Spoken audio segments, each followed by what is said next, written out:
Welcome back to Sarathi tech Tamil. So இன்னைக்கு video நம்ம அதை பற்றி பார்க்க போகிறோன்னா, இப்போ நீங்கள் ப்ரீவியூவில் பார்த்த மாதிரி செம்மையான EFX ஜூம் ட்ரான்சிஷன் எப்படி நம்ம மேக் பண்ணுறதுன்னு ஒவ்வொரு ஸ்டெப் பை ஸ்டெப் டுட்டோரியல் இந்த வீடியோவில் சொல்லியிருக்கேன். நீங்கள் வந்து ஈஸியாக அந்த டுட்டோரியலை வந்து பார்த்து ஈஸியாக அந்த எஃபெக்ட் வந்து மேக் பண்ணிக்கலாம். ஸோ அதுக்காக இந்த வீடியோ அப் டு எண்டு மட்டும் பாருங்கள். எந்த பார்ட்டையும் வந்து ஸ்கிப் பண்ணாதீங்க. ஸ்கிப் பண்ணீங்க அப்படின்னா உங்களுக்கு வந்து புரியாமல் போகலாம். ஸோ மறக்காமல் இந்த வீடியோக்கு ஒரு லைக் கொடுத்துருங்க. இந்த ஜூம் எப்படி இருக்குது அப்படிங்கிறதையும் கமெண்ட்ஸை சொல்லுங்கள். உங்களுக்கு எந்த மாதிரி எஃபெக்ட்லாம் வேணும் அப்படிங்கிறதையும் கமெண்ட்ஸை சொல்லுங்கள். நான் வந்து அடுத்தடுத்த டுட்டோரியல் மேக். ஓகே ஃப்ரெண்ட்ஸ், வீடியோக்குள்ளே போயிடலாமா? வாங்க வீடியோக்குள்ளே போகலாம்.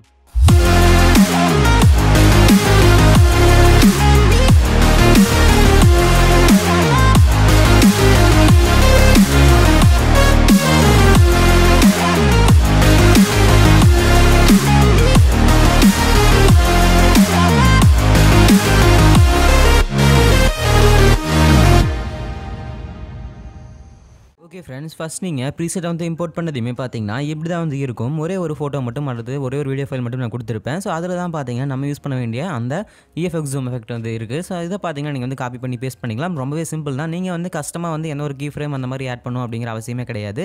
நான் வந்து இப்போ சாம்பிளுக்கு பார்த்தீங்கன்னா ஒரு ஜூம் எஃபெக்ட் வந்து ஆட் பண்ணி காட்டுறேன். எப்படின்னா ஃபஸ்ட் நீங்கள் வந்து ஒரு ப்ராஜெக்ட் அல்லது ஒரு வீடியோ ஒரு ஃபோட்டோ ஃபைல் வந்து இம்போர்ட் பண்ணிக்கோங்க. நான் பார்த்தீங்கன்னா ஒரு ஃபைலை வந்து இம்போர்ட் பண்ணிக்கிறேன். நான் பார்த்தீங்கன்னா ஒரு ஃபைல் வந்து இம்போர்ட் பண்ணிவிட்டு இப்போ நான் பார்த்தீங்கன்னா ஃபில் டு ஸ்க்ரீன் கொடுத்துக்கிறேன். ஸ்க்ரீன் ஃபில் பண்ணிவிட்டு இப்போ இது வந்து உங்களோட ப்ராஜெக்ட்டை நினச்சிக்கோங்க. ஸோ இதில் நீங்கள் எப்படி ஆட் பண்ணுறதுனா ரொம்பவே சிம்பிள் தான்.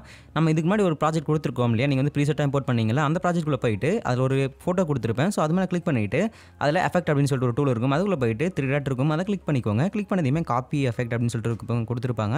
அந்த காப்பி எஃபெக்ட்டை வந்து கொடுத்ததுக்கப்புறம் நீங்கள் வந்து எந்த ப்ராஜெக்ட் வந்து இம்போர்ட் பண்ணணும் அப்படின்னு நினைக்கிறீங்களோ அந்த ப்ராஜெக்ட் வந்து போய்க்கோங்க. போனதையுமே பார்த்தீங்கன்னா அதே ப்ராஜெக்ட் மேலே கிளிக் பண்ணிவிட்டு எஃபெக்ட் அப்படிங்கிற டூலுக்குள்ளே போய்க்கோங்க. அப்படியே நீங்கள் காப்பி பண்ணிங்களே அதே மாதிரி தான் அந்த 3 டாட்டை கிளிக் பண்ணுங்கள். ஆனால் அந்த டைம் பார்த்தீங்கன்னா பேஸ்ட் எஃபெக்ட் அப்படின்னு கொடுத்துருப்பாங்க. அந்த டூலை வந்து கிளிக் பண்ணிங்க அப்படின்னா அந்த ஆப்ஷனை எனேபிள் பண்ணதையுமே அந்த EFX ஜூம்க்கான எல்லா டூலும் பார்த்தீங்கன்னா உங்களுடைய இமேஜுக்கு வந்து அப்ளை ஆயிரும். ஸோ நீங்கள் வந்தீங்கன்னா ஈஸியாக வந்து இந்த மாதிரி ஜூம் எஃபெக்ட் வந்து மேக் பண்ணிக்கலாம். ஸோ நீங்கள் இந்த மாதிரி ஜூம் எஃபெக்ட்டை வந்து உங்களுடைய ஸ்லோ மோஷன் வீடியோ EFX எடிட்டில் வந்து யூஸ் பண்ணிங்கன்னா பார்க்கவே வந்து ரொம்ப அட்ராக்டிவாக வந்து இருக்கும். ஸோ மறக்காமல் இந்த எஃபெக்ட் வந்து ட்ரை பண்ணி பாருங்கள். இந்த எஃபெக்டான கருத்துக்களை கமெண்ட்ஸை சொல்லுங்கள். மறக்காமல் இந்த வீடியோக்கு ஒரு லைக் கொடுத்துருங்க. மறக்காமல் இந்த வீடியோ உங்கள் ஃப்ரெண்ட்ஸ் எல்லாருக்கும் ஷேர் பண்ணிவிட்டு சாரதி டெக் தமிழ் சப்ஸ்கிரைப் பண்ணி வச்சுட்டு மறக்காமல் பெல் ஐக்கானில் ஆன் 11 பண்ணிக்கோங்க. அப்போ தான் பார்த்தீங்கன்னா நான் எந்த அப்டேட் கொடுத்தாலும் உடனுக்குடனே உங்கள் மொபைலுக்கு நோட்டிஃபிகேஷன் வந்து வரும்.